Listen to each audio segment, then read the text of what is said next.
On reaction to severe weather July 5th ended with a popular vendor suspended from the downtown Des Moines Farmers Market. Now there could be some resolution to the ongoing controversy between the downtown Farmers Market and that suspended vendor, Farm Boy Foods.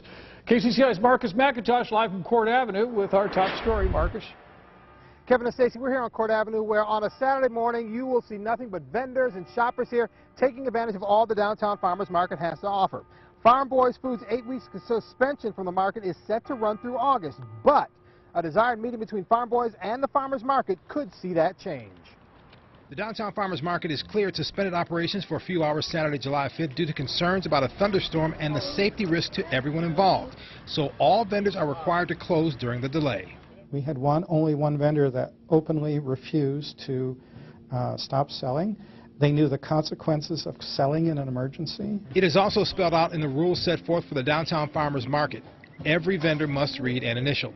Rule number 13 deals with urgent emergency closures. It reads in part, market management will determine if or when a closure or cancellation of the market is imminent. If the market is closed or canceled, vendors are required to shut down and not allowed to sell product on, in, or near any market premises. So Farm Boys was suspended for 8 weeks. A week or two prior to the end of the 8-week suspension, Farm Boys was to meet with the market to discuss reinstatement. That timetable has now been moved up. So because of all this controversy, we're prepared to have the meeting with those two vendors early.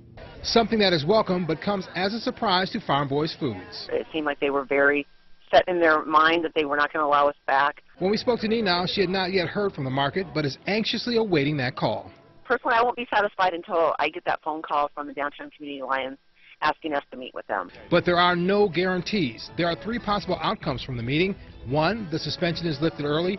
2, the suspension stays at 8 weeks. Or 3, if they're not prepared to stop selling in the future, they will not come back. Now, by selling lines means rather during a weather emergency or emergency delay in the market. Now, Farm Boys is spending this week on RAGBRAI, so it is unlikely the two sides will get together this week. Alliance officials stress it is very important for the suspended vendors to admit wrongdoing, and that will set the stage for a positive outcome from the upcoming meetings. Kevin? Marcus, thank you very much for that. By the way, Alliance President and CEO Glenn Lyons also says that Central Iowa Organic was the other company suspended because an employee was disruptive during that same weather delay. Downtown Alliance officials and Central Owner will meet Friday morning.